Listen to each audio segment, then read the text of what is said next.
In 1999, I walked down the steps and accepted Athlete of the Year for North Carolina. Yeah. And then a couple weeks later, couldn't get out of bed. Literally, the day before I'm supposed to report to the office, as I was diagnosed with a condition, the medical professor at the time told me, "Hey, not playing sports, actually your lifespan with this is about 2 years."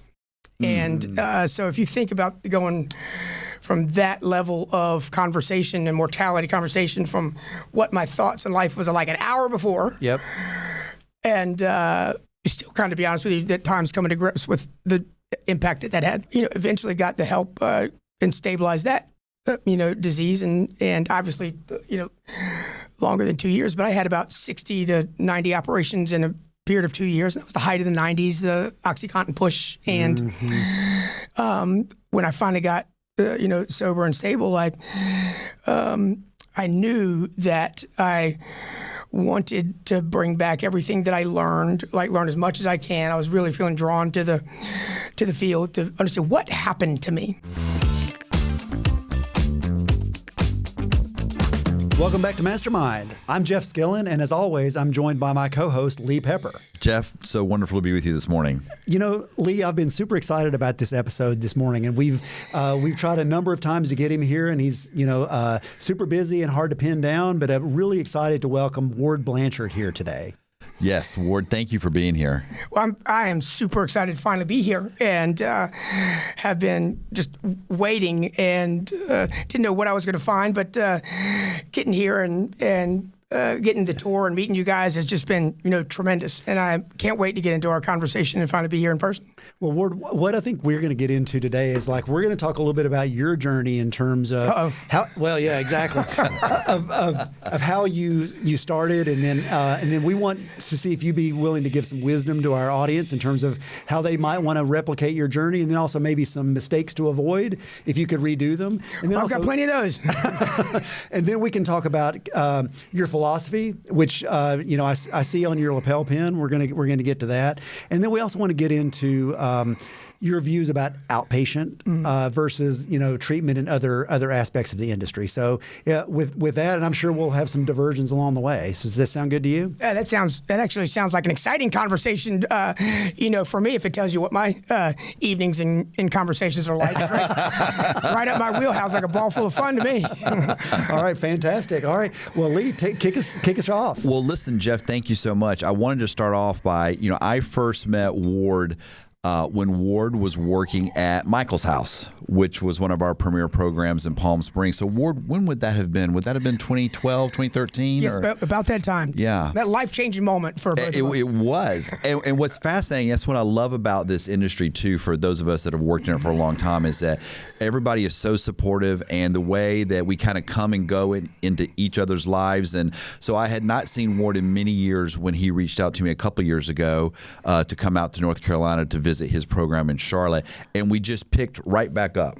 And I think that's wonderful. And so I think Ward is going to have a lot of wisdom to share with us. But maybe, Ward, we wanted to talk about how you went from a person in long-term recovery to working in the clinical space to actually starting and owning your own company. So sure. I wonder if you might just take a minute and just explain to the audience a little bit about your path in Palm Springs to Michael's House. It's kind of a different route from somebody that is born and raised on a group of islands, farmost east you can go on the Outer Banks. And like most people, or quite a few people that get into this field professionally, I was pulled into it for personal reasons, having struggled with substance use disorders myself and in my family, and that very honest with people when that happened in the late 90s and early 2000s, and I was blessed to grow up in a family that, although not perfect by any stretch, wasn't open or experienced to elements of abuse or active disease in the home, and very fortunate and privileged enough that we had all the resources in the world at the time, and we still struggled to find appropriate professional guidance, appropriate professional treatment, and so it wasn't until we struggled probably unnecessarily Googling WebMD ourselves and probably a lot of unnecessarily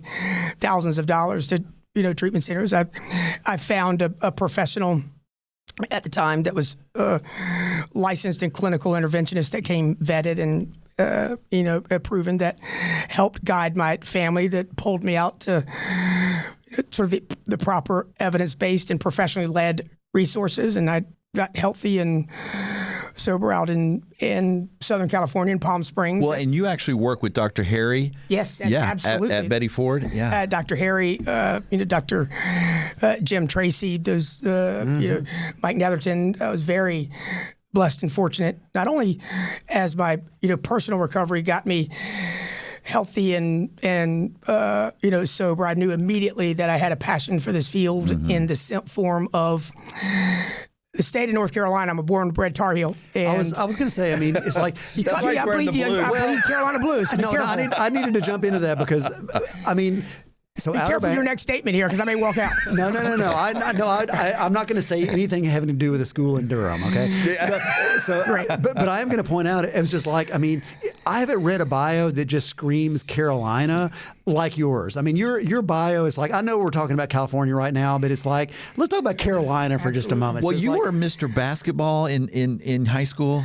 Something like yes. Something like that. Something like that. It may have been Mr. Basketball Outer Banks, but it was something, right? Like it was. I tell it just to give people a sentiment of what happened health-wise. Like in 1999, I walked down the steps and accepted Athlete of the Year for North Carolina. Yeah. And then a couple weeks later, couldn't get out of bed. Yeah. Just because of the health issue that came up out of nowhere that started. And you were 18 at the time. 18 at the time. Yeah. I tell people, I remember it was like yesterday, Friday the 13th, August 1999. It was really the day before I was supposed to report to UNC. Yeah. And as a freshman, if you think about that year when you're age and 18 and what you're going through, and just to accept Athlete of the Year, I mean, it's together with that and $3 may get me a coffee at Starbucks. But I just have this. Okay, so tell me if this is the right vision, because I mean, I just tell you what's in my head.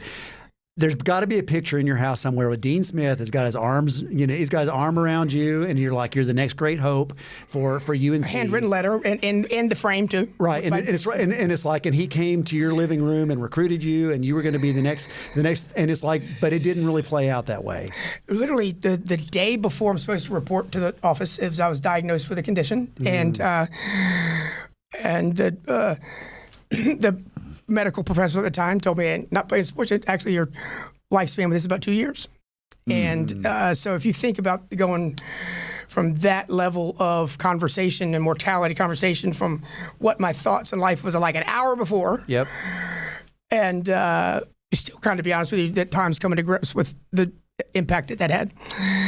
And so, and how this played a role in my understanding of how to treat this disease had a deadly disease that they didn't know much about, and we followed professional directions, but the impact that disease had on my family.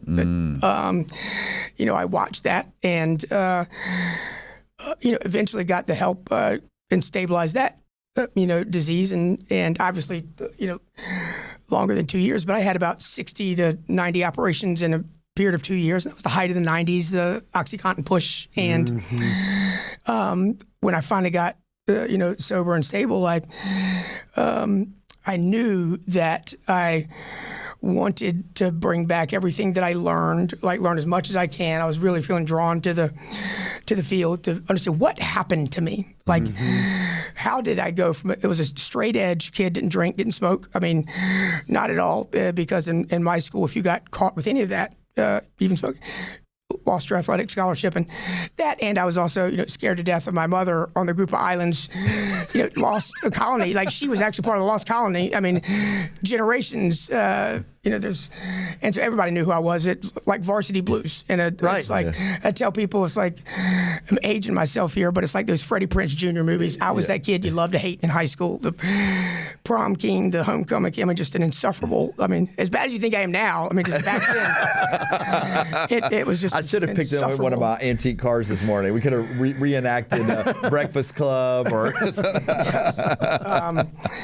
But always, ultimately, what really my heart was pulled into this field professionally, because first I wanted to figure out what happened to me. Like, how did I go from this straight edge, didn't drink, didn't smoke, to end up going through quite a few treatment centers and spending 17 days strapped to the gurney at Wake Forest Baptist Psych Ward. Like, how did that happen to me? I mean, Ward, but is it fair to say that on the heels of this devastating diagnosis that you received, and then you had all of these surgeries, is that really what put you on the path towards it was the OxyContin, it was the painkillers, and then all of a sudden that spun you into this world of, dependency. Yes, dependency and addiction, right? It's absolutely, and I am also one of those that I still had opportunity to make different choices. But there's no question that at the time I had never had any, didn't drink, didn't smoke, and even actually went a year or two with those medical surgeries, probably had about 40 or 50 without any actually pain medicine. Because if you think about it, pain medicine and opiates suppress the immune system. All of my surgeries were on my airway. I had a trach and an oxygen tank, and so they couldn't give me narcotics. And so I was getting by all these surgeries and this chronic pain without any pain medicine.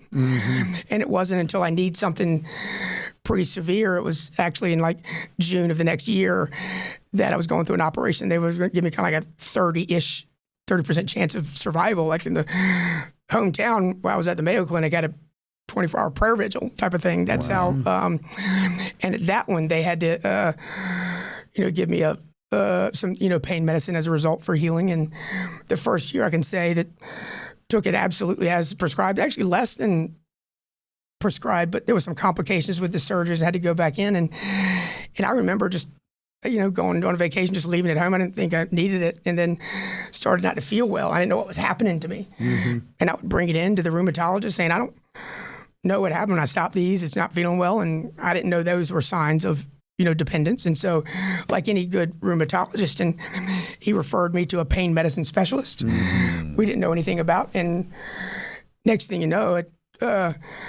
he actually upped my dose, and by the time it got into it, it was about a year and a half later that it progressed further than just chemical dependence. That was when I started behaving sort of addictively, and also that's when you figure out that particular physician got his license from the Caribbean, but had lots of complaints and that sort of thing. Because I can tell you, when I got sober and stable, that was one of my missions, was help educating the professional community, and how difficult it was back then, early 2000s, that we've been able to make some adjustments with how we educate and communicate and hold accountable the healthcare community. That, well, part of the story that is just hanging out there being untold at this point, I'm going to dig into now.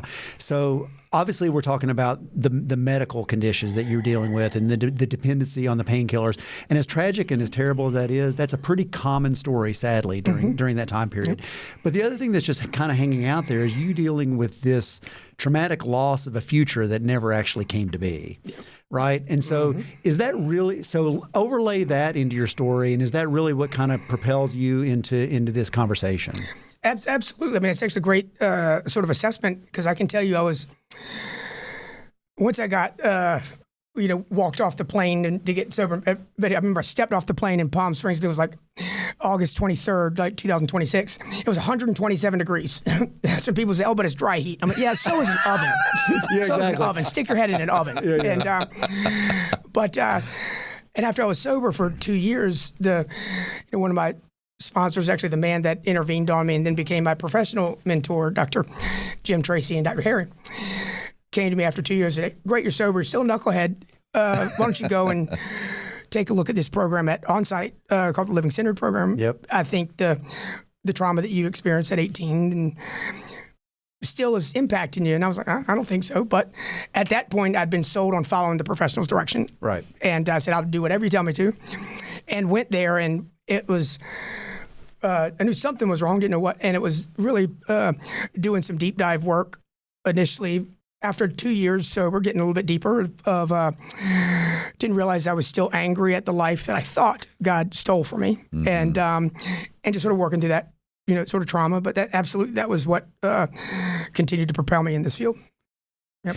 And how did you, so you're out in Palm Springs and in your work, you're really doing a lot of the deep work on yourself. When did you decide to shift professionally into behavioral health? So that's a great question. And I know this comes up a lot if you work in the field. You'll have your clients that often are on that pink cloud. They get feeling better. It's like, man, I got to work in the field. And I'm going to go be an interventionist. I'm going to be a sober companion. I'm going to be a counselor. And they want to get at it right away. And of course, admire their passion and, say, well, I can tell you that at this point I'd been through multiple treatment centers, but the Betty Ford and the last one to this point that I needed, this was the first one that was guided by professionals. And so I was under a little bit different mindset, willing to follow what they said. But also I knew that I wanted to be in the field. But I didn't know, I wasn't the one that was saying, I'm going to be in it right now. But I can remember my parents flew out to Palm Springs, dropped me off on a Thursday because it was a cross-country trip. They were going to wait a day or two. And visiting hours were on a Sunday at Betty Ford. So they came back just 3 days later after. And I remember telling my dad at the time that he needed to go ahead and plan to find somebody else to run the family company, that I wasn't going to come back. And I knew, because my family, when we were blessed and privileged, we, have a third generation lumber company and community-based company called Kellogg Supply, that I was, sort of the one that was going to be the fourth generation. My two older, uglier knucklehead brothers were doing something else. And but I informed them. I said, I knew then, I truly knew then, that number one, it was going to take me longer than 90 days, and I was going to do whatever they told me to. But to go ahead and plan on finding somebody else to come back and run it, because I was being pulled into this field. And that's when you kind of get the understanding of, as you do that work, that, and what I say today, that in a perfect situation, it takes 2 years to stabilize this disease in any family system. And then you start putting the dots together, and you understand why out in the field, like, although it's not a, permanently written and accountable national law, but generally you wait till 2 years, till somebody has 2 years of recovery before they can work in the field. Yeah, that's where I think, just because, the way that we approach some, the 30-day model, which was kind of something that was just kind of, put on us in a sense. But got that from the military. Right, exactly. Yeah, it came from the Army. I do think that the communication has really improved over the last few years in communicating to families that are starting their search, that it's not a 28 or a 30-day program. It's not whatever your insurance will approve, like if it's 20 or 23. Like, it really is a lifetime that you need to be approaching this. And that is 100% correct. And because what we're talking about in this conversation, it may be new for even some of us that are here today. This is some of the information that we are educating our families that are clients, and because it's important for them to know the context of the field and what they experience is. Like, I'll tell them that some of their frustration, because I'll, in an ability to empathize and connect with them. How many of you guys have been through multiple professionals, multiple treatment centers, the hamster wheel, or been to your general practitioner or your therapist and asked for advice, and they've said things like, you really have to want it to get better, or left you to Google WebMD and you figure it out, and there's no other healthcare disease in the world that we treat that way. Yeah. And well, you were fortunate, and I was fortunate to have started early in my career when Foundations was just getting started, and so they had just acquired Michael's house from Arlene Rosen, the founder, and her son Michael was the one that was named after her. So you're there early on at Michael's house when we were doing the expansion. We went from the original house. Yeah, like, they hadn't even opened up the 120-day center. I came like 60 days before that to prep for that. So you were kind of like, it was kind of an interesting kind of incubator. Like, how did that influence your desire then a few years later to go back to Charlotte to really be on the cutting edge of opening your own outpatient center with your own ideas and model? No, it's a great question. It was instrumental, and there were many times, unbeknownst to you, that things that you were doing was actually very impactful, on me. And one thing I can absolutely say is, with the caveat of I'm very well aware that humility doesn't come to me naturally, and never met a microphone I didn't like, and we should get a humility meter that we can put behind our guest. The more days I stay sober in the day, the more days it comes. But that being said, when I entered this field, I was also well aware that although it may say successful executive in building supplies and lumber and other entities, I didn't have any experience in this field. And I was very willing to sweep movie theaters and intern and do entry-level activities at for treatment centers just to learn and expose myself. And I was very fortunate to have experienced professional mentors, men that I was just asking questions all the time. And to learn when you talk about whether it's Dr. Harry or Dr. Peter Prescott, who's no longer with us now, but did some pioneering work with chronic pain out in Loma Linda. And, Michael's house, especially you, Lee, what you did with, marketing, advertising, just the digital, it was revolutionary at the time. And just watching that and just kind of understanding and just how my brain worked, it was like, how did we not find help with that? You would think because we could find help from another rare condition that, less than 20 people in the history of medical people had been diagnosed with, but I could find help for that. But this disease that was killing millions of people, couldn't find any help for that. It didn't make any sense. Yeah. Less than 12 people diagnosed with this rare condition, and I can find guidance, and millions of people are dying from this. I couldn't find any. That is fascinating. That's really the crux of it. And I wanted to help bridge that gap. And so you start looking at evidence and scientific evidence, and it's not all wrapped up in that one silver bullet, but you start to wonder why, if you think about general health care, I ask families, like, how long do you think, just if you think of the high level, just general health care been a thing or developing in our world?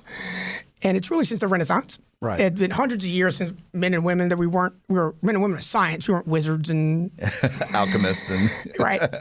But if you think about behavioral health, when you think behavioral health really finally became a thing, and 50 years or less. Yes, it's like really since Betty Ford came out publicly. I mean, yes, it was printed in the late 60s that it was a disease, but as far as public funding, research, it didn't happen until the 80s. And so this part of healthcare is really 50-ish years old. So think about the type of healthcare we were doing 50 years after the Renaissance. Right. That feels like what we're doing now. Like when we think that 50 minutes once a week can handle dual diagnosis clients that are actively hallucinating. That's one thing that happened to me a month ago. I was talking to a psych ward that had a patient in the discharge planner's office of the local 72-hour psych having active hallucinations. I'm saying, ma'am, who's a social worker? I said, do you hear him? He's having active hallucinations right now. He cannot be discharged with no referral up to himself following up with a therapist and expecting his motivation to do that. It's not going to happen. And that's exactly what happened. But that's if you look at it from that standpoint, I do feel that in just a number of years, we're going to look back and say, what were we thinking? Yeah. No, I think that's exactly right. I mean, it's like when you do pull the camera back and you take a much larger frame of what we're looking at. I mean, it's like our industry is it's a baby. I mean, it's, and we are going to look at evidence-based things, and like you said, we're going to look back and we're going to be like, yeah, we were wrong about that. Yep. But we need to have enough humility to say we did the best we could with what we had.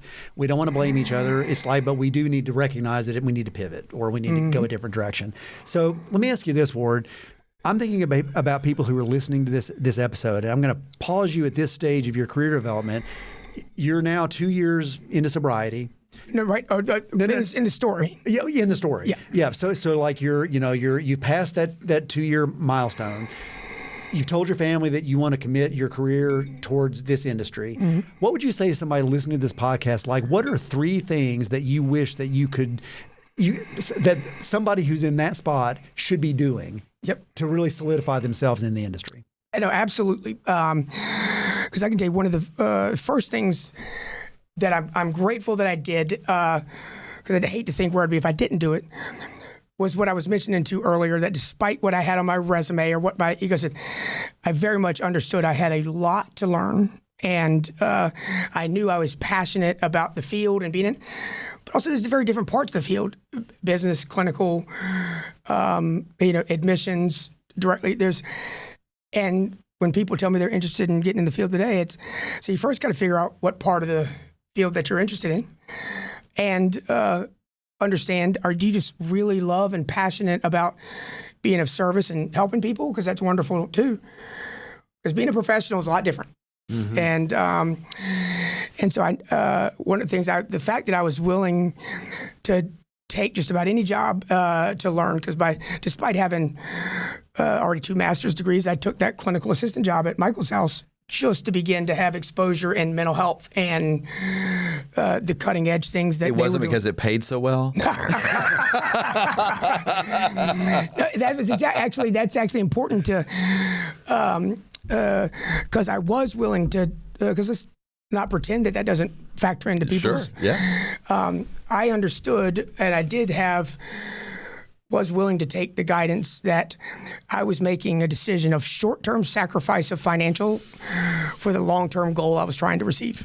And I understood that what I was getting, quote unquote, paid then was so much more than was on my paycheck. I looked at it in terms of value, the value that I got over having exposure to what Foundations was doing, growing the organization, all the things that go wrong that you run into with town ordinances and delays and the cutting edge things that Foundations was pouring millions in, doing their own research. I tell young entrepreneurs that as much experience and exposure you can get on somebody else's dime, it certainly is going to save you because you're going to spend a lot on mistakes. It's going to always cost you more. That's a fascinating. That's the number one thing. Understand what is the value. Yeah, I think that's a great piece. I really try to reflect. Do not get caught up in that paycheck number, because the title and the paycheck, I'm not going to say it's not important, but it can't be the main driver. And a lot of times in early sobriety, when you've got that sense of I need to play catch up professionally, especially with comes the pressure on some men in the household being a provider, and they look and they see all my colleagues went on to work and were achieving all these things, and I needed to play catch up. Yet my title was then clinical assistant, and then I was going to be an intern in the evening at a local community based thing just to learn. Well, that wasn't the sexiest thing. But like I said, despite that my humility joke, that was something I was willing to absolutely understand, that I had a larger goal in mind, and the value of what I was getting, the exposure to the impact that Lee and they were doing, and Dr. Harry, and the relationships I was building, was helping me get to my longer term goal quicker. Yeah, I mean, what I'm hearing, and see if this is if I'm summarizing this correctly. There's a tendency in early recovery to want to make up for lost ground, and so what I'm hearing you say though is like we need to accept the humility to say, let's don't seek significance, let's seek value, and if you can seek value, then you're going to be on a path where you can actually share that value and pay that value forward. Is that fair? I think that's absolutely right, and that takes solid internal work. That's what I was going to say. Yeah, because it does take that sacrificing that element of pride, and I want the title and stuff and the paycheck. That's not what I'm worth, and it's to realize what you're getting, and that's why when we talk about doing your own work, professionally, it's not just psychobat. It's very much mechanically and from a business perspective is some major reason early on why I was able to achieve, and also the relationships that I was able to access when I was moved back to Charlotte, and I was okay. It's time to do the Blanchard Institute. That's where I really started to make some mistakes. The time prior to that in California, when I was just absorbing as much as I could all the time, just there wasn't anything that I was willing to do and to learn and ask questions. And even to this point, when I called Lee, I was very upfront with him. I was like, Lee, I thrive under solid male mentorship. And I want to go ahead and tell you, I think that one of the lost arts about actually just relationships personally and professionally, when it's appropriate, that not to shy away from difficult conversations and what I call crucial conversations from emotionally connected places. And that's just the way that I communicate. I appreciate if people are communicate directly with me like that. But just being able to access Lee like I was able to do was some of the value I was finally harvesting from 10 years prior. Well, let's don't underplay. I mean, you were in very fertile ground in Southern California. It's like you were working with some really impressive names and some really powerful, leaders in our field. You soak all that up. You've got this basket of value, and now you're going to go home. Now you're going to go back to Carolina. Now let's talk about the mistakes that you started to make, because you alluded to that. So it's like, so where did you start tripping up? And think about our listeners out there who let's help them avoid some of these mistakes. Yes, absolutely. And some of the mistakes are actually just not exclusive to this recovery field, that are things every entrepreneur goes through, and I think actually are just more enhanced in the recovery field because of the nature of the profession. First of all is because Michael's house, and because I had such familiarity with some of the relationships that I developed and witnessed some of the hard work, is there was a couple of my best friends that was like, hey, will you come help me start and be my program director? And they just the hardest working people at Michael's house, and had been for years and decades. And then I got the opposite when that was now that I was their boss as their friend. I got the exact opposite. Wow. So I'm like, okay, mistake number one, hired friends. Yes, that's exactly right. Well, we see that every day, don't we? Family and friends. I just know it's going to be. Yeah. Yep, that's absolutely what happened. And we have this tendency in recovery to want to be nice to everybody. And I said, that's not healthy. You will be kind to everybody, yes, but kind and nice are two different things. And being nice 100% of the time actually unhealthy. It actually you can't have integrity like that. And there's no reason you should ever not be kind. And but being clear is being kind. Yeah, I love that. That's a phrase that I use all the time. Really is good. that clear is kind. And I failed to. I struggled with that. Yeah. If I look back at all the major decisions, touch points that I made, not only in that Blanchard, but in my life, it's truthfully that I knew something needed to be said appropriately, and I avoided and was ashamed or too insecure to say it. And I can give you an example of, and so in the Institute, we really got going in 2017. That calendar year, we were open for 6 months. We opened in the spring, but 2018 was our first full calendar year. And we were able to get an incredible Blue Cross and Blue Shield contract, one of a kind, because I was able to speak to the CEO of Blue Cross and Blue Shield. They were doing all these different things, and so give us a little bit more money. And so he did, and trust me, it wasn't because they wanted to give us profit. They don't do that. Yeah. It was because I had an advocate for the first time. And so we had a tremendous amount of success early on coming out of the gate, and grew, and knew that if I wanted to, our main mission really of the Institute, our why, is more than just the Institute and more than just a treatment center. That's why it's not called Drug and Alcohol Treatment Center. It's called the Institute because it's so much more beyond just abstinence. We really believe that we live in a world where the majority of individuals and families should wake up and live happy, healthy, fulfilled, and connected lives. And in order to help as many people and break the status quo, because the status quo of this field is unacceptable in any stretch of the imagination. And in order to do that, it has to be scalable. It can't require me. It can't be person-driven. It's got to be process-driven. And so, really understanding that from early on, I knew that I couldn't be involved in everything and had to develop systems. And so in 2019, I knew I needed another executive. I needed to step back. And I knew an executive that had been in the field 20-some years and extensive resumes, had been through building, but had only worked in residential. And I knew this executive well. They had attempted to do an outpatient that did not do well, and so I was interviewing because he called me up, and they had just been through a recent exit, and there was some discord there, and he asked me if I had any space for him, and I was flabbergasted. I was like, yeah, I never thought you'd be and I remember, though, the last conversation, I knew I needed to ask him a question.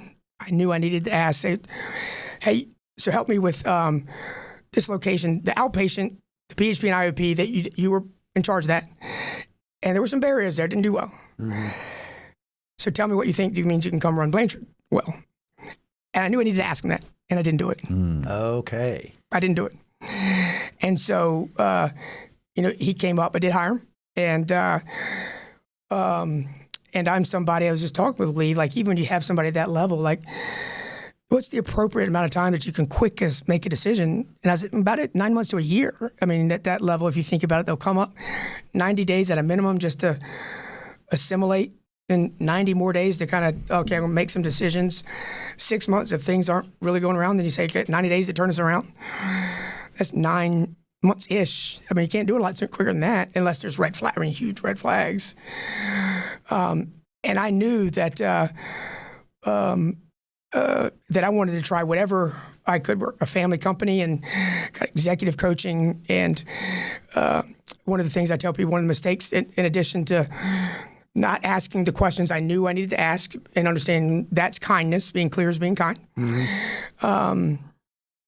was that I thought I could lead and manage my way out of it, manage them up. And I knew it came in July. I knew by December that was not a fit. And the next 6 months, I wanted to try everything I could to support, manage up, executive coaching, all of this stuff. And I remember the executive coach even had a consultant come in July, a year later. What am I seeing? What am I not seeing? What can I do? Tell me what I can do. Because that's my job as a CEO, is to create the environment that other people, really servant leadership. And both the consultant and the executive coach of this individual told me the same thing. They said, yeah, we can continue to work in a couple years, maybe get him move the needle a little bit, but it's hard to do anything with somebody if they don't have self-awareness. Hard for them to make that change. And so that's when I made a change at that time. And that was a significant cost because that was a year that later, then COVID had just hit. And then COVID for a couple of years kind of takes everybody down a different route. But that was some valuable lessons about learning to ask accountable questions, and that clear is kind. And how important that is in just the overall leadership. And then when it comes to the KPIs, the accountability, that is just really important to be consistent, clear, and also not feel like you can manage or lead your way out of everything. Well, I mean, hiring decisions are tough, right? And I mean, what I'm hearing you say is, and the three big takeaways that I'm getting here. Number one, you don't want to hire friends. Number two is, you want to, if you have reservations or you have this small voice in the back of it's like you need to give voice to that. You need to have the courage to ask the challenging questions, right? And then it sounds like number three is really that when a change needs to be made, you need to act quicker as opposed to waiting. Absolutely, yes. Is that a fair analysis there? It's very true, and I think it's important in that because there's a balance there. It's because a lot of times when I have these conversations, it's about listeners will take it polarizing, and nothing's ever polarizing, and that's part of what being a leader is tough to. It's a lonely position. I tell people if you're doing it right, it's and there's a difference between managing and leading, and very much believe in that leaders, and how important that is for me to embody as the leader of the company. Because if our clients were struggling, and I can tell if I went into the room and clients weren't getting there on time and weren't following the basic rules of having their hats on, their phones out, that tells me a lot. It tells me all I need to know right there, because I can say our therapists in our front line aren't holding the clients accountable, which means our therapists aren't holding each other accountable, which means that the leadership isn't holding the therapist team accountable, which means I'm not holding the leadership team accountable, and it starts uphill. And so that's when I dramatically shifted sort of my leadership approach, and I didn't really learn how to be a CEO until probably the last 2 years. And when I say learned how, I mean even at a novice level. And the decisions, what I would do differently is also the element of accountability is cannot be afraid to have those accountable conversations. It's not asking somebody isn't questioning their integrity. It's like trust and verify. And that was something that with leadership that really feeling like I was responsible for how it was internalized and how it was taken, and not fully understanding sort of that key man liability that, when a founder comes in there and says something, every whisper is a shout. And just really having a grasp on the perspective of the impact I can have, do have, could have. And also that's the core values. A lot of people will roll their eyes when you talk about, core values. And even when I listen to my own mentors and people that I respect, whether it's Warren Buffett or Richard Branson, you hear them talk about values. And then when you're on this side of it, you're like, that is absolutely true. It's not like if you can figure out how to run your company so that those values just aren't lanyard conversation or aren't just great wall art, to actually figure out how are they operational and applicable in your company. That I can tell you also is right in line with the part about I can look back and see the decisions that I didn't have those questions. I can look back, the same people did not align with our company values. And like, for instance, that executive, the first week or two that he was at TBI had said, oh, it's all about the exit. It's all about, it's like, no, it's not. At the time, we're not planning an exit here. And it's actually about the here and now and, client care. And if you do that well and take care of your employee, because I also, whoever said your customer is always right is wrong, that your employee is the most important person in your company. You really take care of them and take care of and do quality care, the money will come. But there was a second red flag that I should have addressed, and I didn't. It's interesting. You mentioned these big business titans like Buffett and Branson, and it is like you hear the values that they put out there, and it's like well, of course it's true, but what I'm getting from you is that you've got to figure out how to make that true for you, and you've got to have the confidence and the wherewithal in order to make that real. Because I think it's easy for us to quote, these guys like, Well, yeah, because but I think with Ward, one thing I was going to tell you, Ward, as you were just speaking, like I've witnessed it personally. It's sometimes easy for the owner founder to want to jump in and try to fix things. And I would say definitely the last 2 years that I was, working with you a lot. I could witness when there were moments when I could see in your mind, like you want to jump in to try to go fix something, but you as the CEO needed to provide more guidance and then let them go. And I think that's a big struggle sometimes, because sometimes if you don't allow your team to develop that muscle memory, to exercise those areas, they won't grow. And I think one of the things that I wanted to make sure we covered in this episode today too was, you've been at the forefront of empowering your employees to be very upfront and active in marketing and on social media. And I think this is a key area that a lot of behavioral health companies are missing out on. A lot of times it's about the brand or it's about the founder, and we're missing out on the other 95% of the company, and that's the employees and staff. And you've always been at the forefront of encouraging them to. I was so surprised when I first got there a couple of years ago, and everybody on Ward's team has got ring lights, and they've been trained, and they've got the camera set up, and they're encouraged. They don't have to be perfect, but they're encouraged to make that connection. Yeah, no, absolutely. I think it's also, and that's just when you talk about what makes somebody excellent at whatever they do, whether sports analogies that there's 400 NBA players that are the most elite in the world. Do those 400, and then you've got the 20 to 30 that are all-stars, and the difference between them is very minimal, but that minimal difference is actually huge on the court, and details, nuances really matter when you want to come good and excellent. And our clients that are dying, and at the rate they are, and the biggest, they deserve excellence. And so one thing we'd say is also when it comes to this field is it's not perfectionism, but nuance and details matter. And so we treat this disease with the reverence of how deadly it is under the auspice that it's a healthcare condition. And with that, like that was a time where treatment had just turned digital. Everybody was over Zoom. And we all know over Zoom that if you don't have good sound or don't have good video, you can still have the conversation, but it's not the same and it's not as crisp and the connection is not as there as much. And if that little detail matters, we're going to do that detail. And so, and be unapologetic and expecting that.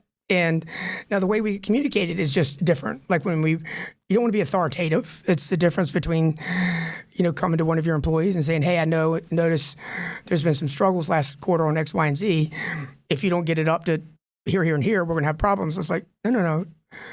The way that we hold them accountable is like, hey, I see some, barriers last quarter. Are you okay? Is there anything that you need? Tell me what's going on. And there's a difference there. What is that quote? And I'm asking both of you. What is that quote? That is not measured is not.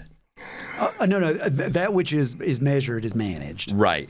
Thank you. Yeah. And I can tell you, I've sat in on a number of the what were they called, the L10 meetings that Ward and his team would have every week, and that is a metric that they measured to manage was, did you do your whatever the number of post, Because what gets measured gets done also. Right. That's what and I was like, that's the first center that I've worked with in my career where that was part of their team. Like they were all holding each other accountable to make sure that they were communicating and supporting the organization, which then had all these wonderful ripple effects with marketing, with recruiting, with retention.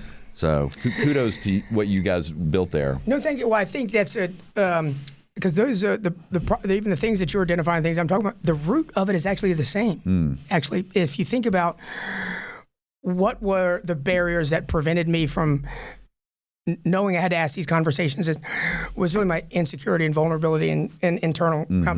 Same thing with social media and putting stuff out there. Same thing with therapists and clinicians when they're expected to have that uncomfortable conversation with the family and hold the team accountable. It's that ability to have those crucial conversations or put yourself in a vulnerable position. And this isn't a conversation necessarily about the quote unquote soft skills, but they translate measurably into financially impactful behaviors. And another word for accountability is productivity. And so the moment that they started to get measured, that's when everything started to go up. And I think that's also just looking at the adjustment in the surrounding world as your company. It's that COVID changed a lot of things in a lot of industries. And social media, there's no longer this divide between personal and professional that there was prior to COVID.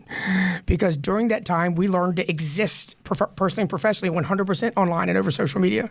So that line is blurred now.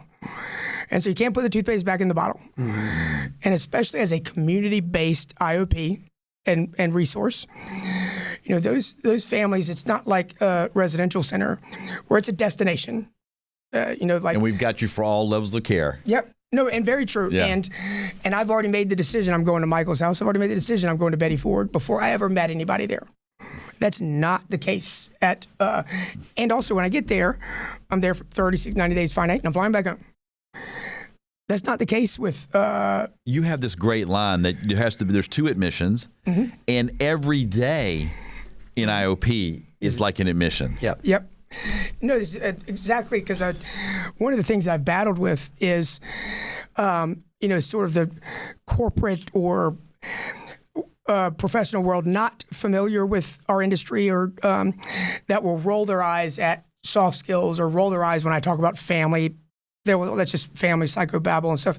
No, it's the evidence-based program that's right, but also business-wise and operational-wise, it is financially and overwhelmingly trends utilization way up when you get these people involved in this. And what I mean by that is, and this is a big part that most people don't really stop and see, like residential centers.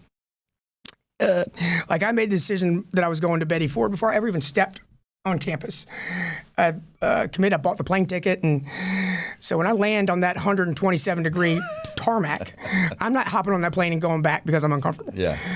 if I rolled in, because I rolled in on a wheelchair, if the front desk person was rude to me or the assessor wasn't connected, it would have been annoying, but I'm not walking across the desert and flying back home.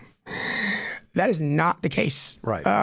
For outpatient. I tell that you first have to get the client, once they make an assessment appointment, that assessment matters, unlike residential. Like the assessment matters because they have an assessment at our facility, then they have an assessment at 2 others in the community that day. So you got to admit them once, then you got to get them to show up for the assessment. Then you got to get them to come back. Mm-hmm. And the most important thing is you would never rely on the identified patient and what their cognitive level is at that point. If I showed every family or every person that's listening to this, if I showed them an image of the identified patient's brain scan, I'd say, how many of you guys would allow somebody with that level of cognitive functioning to have any influence over your life or death medical treatment plan? And the most defiant of people have never said, oh, I would, in 15 years. I said, so why are we allowing them to dictate their own? And I want to go ahead and, for all the people out there that I'm not somebody that believes in tough love. I don't believe in that. Where they take the cotton out of your ears and put it in your mouth. I don't believe in that.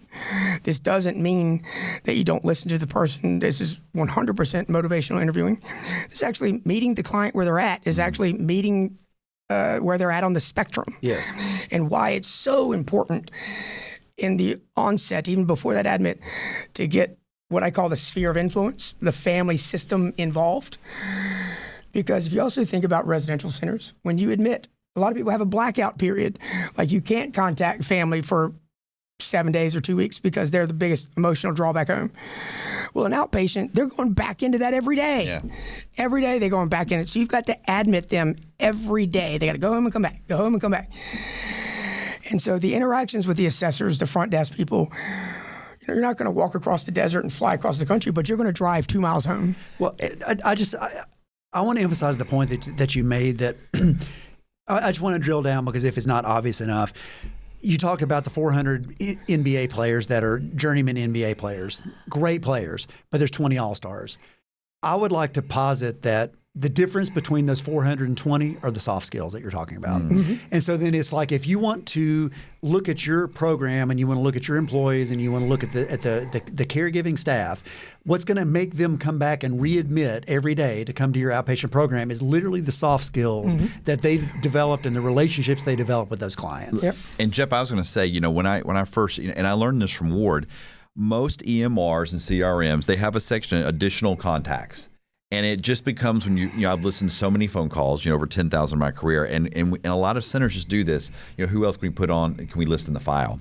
Whereas Ward, he explained it to his team, the sphere of influence. Mm-hmm. This is not just some demographic information that corporate's mandating you collect. Well, like an emergency contact. Sure. Right. They need to understand that, no, when we're talking about sphere of influence, these are people that are going to be involved in us maintaining this patient's long-term sobriety, the relationship long-term, and it changes the mindset of the admissions team, of your assessors. And so this is where I get back to Ward. I mean, nobody told you to do this. This is some idea you had, and you were able to implement it. And I think there's going to be listeners and viewers out there that probably have some interesting insights into this space. And we want to encourage them to say, you're probably not wrong. Yeah, very true. And you just have to have that guts, that moxie to stick with it.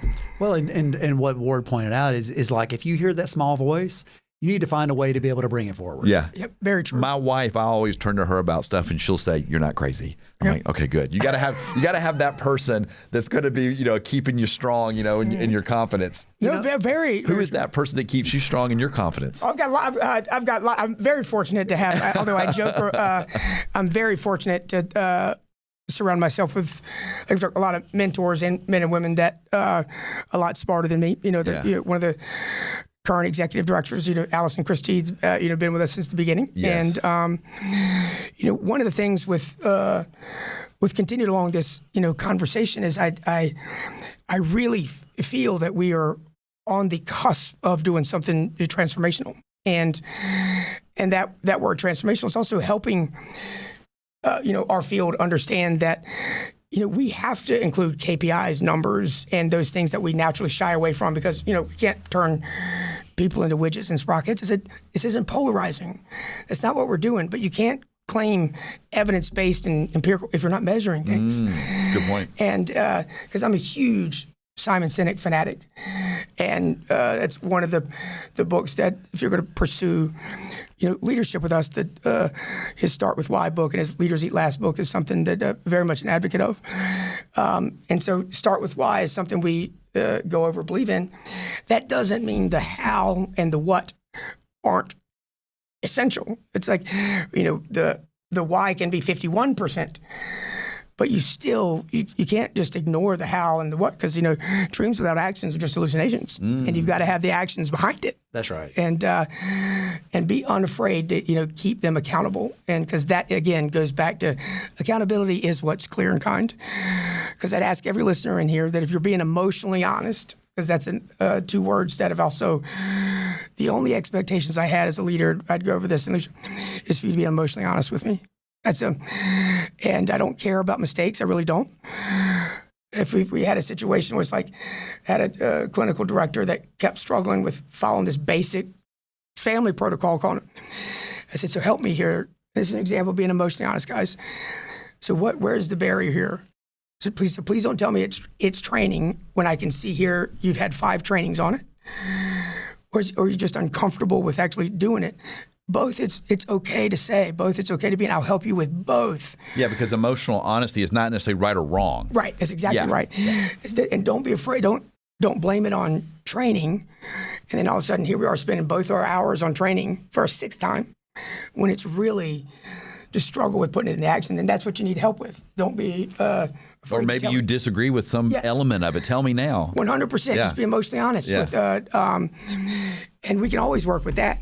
And that's another soft skill. No, it's very tangible because don't keep blaming. And because I also think that's another idea hives on, because a leader, you can only say, I didn't know or I don't know in a leadership position, but for so long before it's your responsibility to seek out that, because I don't know that you don't know until you start to speak on it. Yeah. But it's important. I just, of course, Jeff, I got to have a plug-in for something, right? But, when you mentioned Simon Sinek, I just did my first TED Talk. And one of the lines I have in my TED Talk, Ward, is that indecision doesn't just stall momentum, it erodes trust. That's the most important part. A lot of times we think, I don't make a decision, I'm just stalling or I'm just delaying. No, you're eroding trust. And I think that's an important concept that you talk about. And that goes going back to when you were talking about the social media KPIs that people had. And mandating that for leadership, because it was very clear because of what happened with COVID, the shift. Attention these days, attention beats marketing every time, 100%. And the world's attention is now on 6 to 9 social media platforms. Sort of the TV is going to go the way of the radio if it not already hasn't. And so there is this, adjustment that's going on with where people's attention is and how to capture it. And that happens on social media. I mean, even if you haven't caught wind by now, there's this thing called AI that's going to revolutionize. I mean, even some people some marketing firms don't realize that Google search, AI search engines decreased Google search engines by 20 to 30% this year. Right. And that's just the beginning. That's right. And so you cannot go with the same traditional approaches across the board. And you can't go with the same traditional approaches that you had with residential centers for outpatient centers, of which I haven't experienced that many groups that have really robust experience in the community-based outpatient space. And so there's a lot of this you're going to be figuring out for the first time if you're in that particular space. Well, this has been a tremendous conversation, and could go on a lot longer, for sure. And it's and we would love for that to happen. And so we may have to have you back for a second episode. As you can tell, I've never met a microphone I didn't like, but especially when I find some like-minded about this particular topic and truly make an impact, in that sort of status quo. Because guys, if you think about it, if in the 50 years since Betty Ford did announce it, and there has been public funding and acknowledgement. And especially since the opioid epidemic, we can no longer say that people don't know about it. We can no longer say there isn't better affordability and availability. Nobody's saying there isn't tremendous amount of work that needs to be done on our healthcare system, but we're a whole lot better than we were in the 1980s. There's affordable and available treatment, and it's not in the shadows anymore. So why is it that still the outcomes are the same as far as accessibility to treatment? And we need to start taking a look at that. And so those are the things that when you ask me, like, why I think about, it's like, well, where's the barrier to their entry? Because you can, and it's because I firmly believe is overwhelmingly we're still handing that referral to the identified patient and expecting their motivation to engage them into treatment, that they want treatment. I say, guys, it's, and I hope anybody listening to this, you understand this, that telling somebody if they really want treatment is categorically false. It's just, I understand what we're trying to say, that it's not involuntary in the sense of take your civil rights away and mandate. Yeah.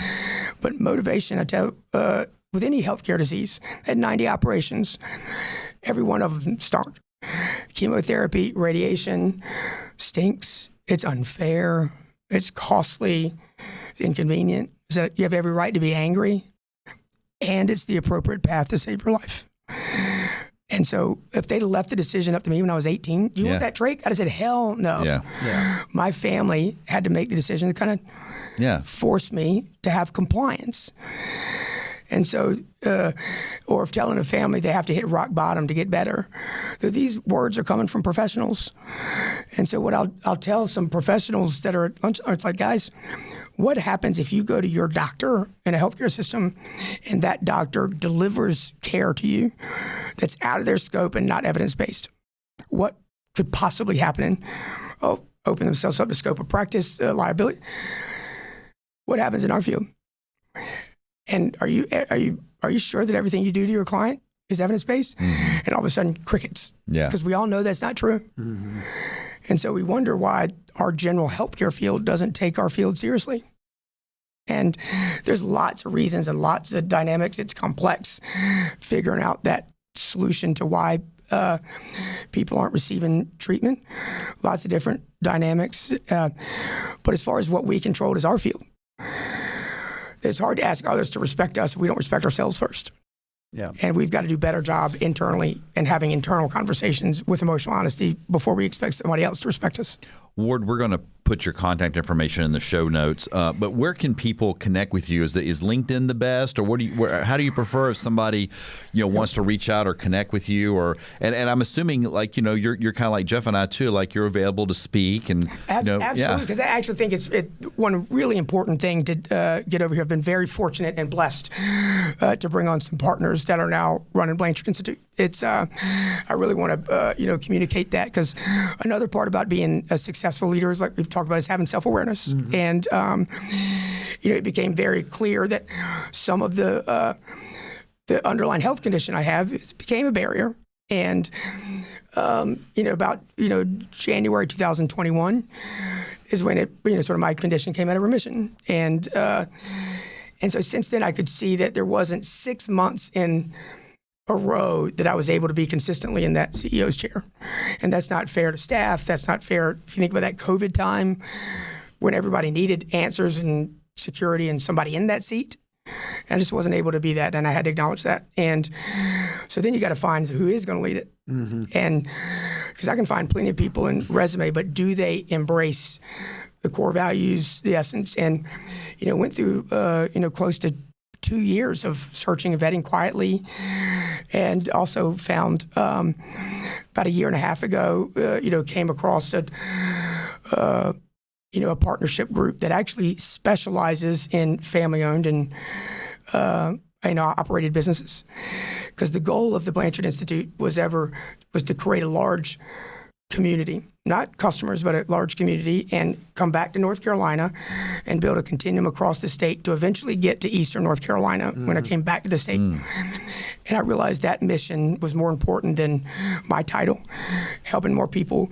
And I was not going to be able to achieve that with my physical limitations. And I needed to acknowledge that. And so we did officially bring on new partners that started September 1st. And the CEO is a gentleman we've become quick friends. The interview process took a year. And then since he's officially taken over, Brian Bayer has been a tremendous asset. And if we're going to get to where we're going to really expand across the state, where the goal was to do 15, 20 more locations. Yeah, there's no reason why TBI can't be all over North Carolina and also regionally. Yep, and it was going to always be the Institute. It'll never. I mean, like that's the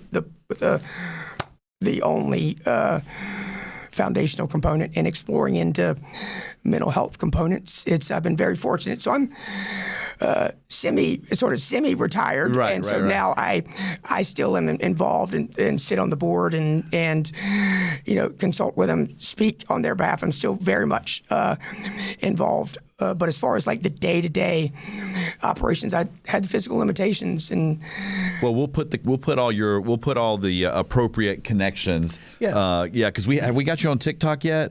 That'll be something we need to get. I'm not afraid to get on there, Lee. I'm not afraid to get on there. Well, it's been wonderful having you in studio. I'm so glad that we were able to get your travel schedule to Nashville. So I got to pick Ward up this morning. I walked him from his hotel. I walked him through Printer's Alley. There we go. And walked him up Church Street to kind of give him a little taste of what he needs to come back for. Well, excuse me. So Ward, congratulations on the transition to the next phase of your career. So thrilled that you're able to be here. And so that's a wrap for today's episode. On behalf of Lee and the entire MasterMined team, thanks for tuning in. If today's conversation sparked anything in your mind in terms of your career journey, we encourage you to reach out to us. And of course, always rate, review, comment on our various social media posts. And until next week, we'll see you then. That wraps up this episode of MasterMined. Thank you so much for joining us. And remember, MasterMined is not just a podcast, it's a community. So don't forget to comment, subscribe, and review us. Your feedback helps us continue to bring you content that's relevant and relatable. Thanks again to our sponsor, Snapshot, a digital media marketing agency. And thank you for joining us on MasterMined, your behavioral health playbook.